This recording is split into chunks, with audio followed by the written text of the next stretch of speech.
For today's video day guys, nanaday ko sa LBC para magpadala aning cellphone nga iPhone 13 na akong ipakita sa inyo ha.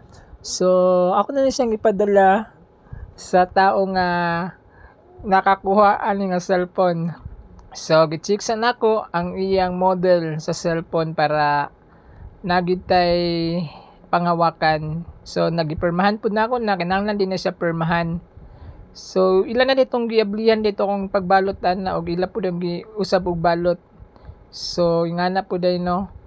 So, dapat day pag ano po ko'y bagong nakatunan na dapat gid ay nga imo gid isulti ang eksakto nga amount or sa sakto nga presyo sa imong gipadala. Kay if in case nga mawala, ila daw nang bayaran o ila nang iripan sa imuha sa exact nga presyo. So, mo dito akong gipausab sa iyaha kay ang ako maging gikuanan na is nara sa 12,000. So, pag 12,000 nang imo ikuan, pag mawala na siya, imkis nga mawala na dito sa LBC, 12,000 na po day mauli sa imo ha. Ana si ma'am, ulahin na po kabalo. So, mo tong akong gipausab, nibayad na lang ko og dako-dako at least insured ang imong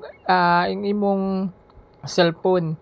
So, kung if in case man nga mawala o di makabalik, so na jud kay makuha nga insurance nga 30k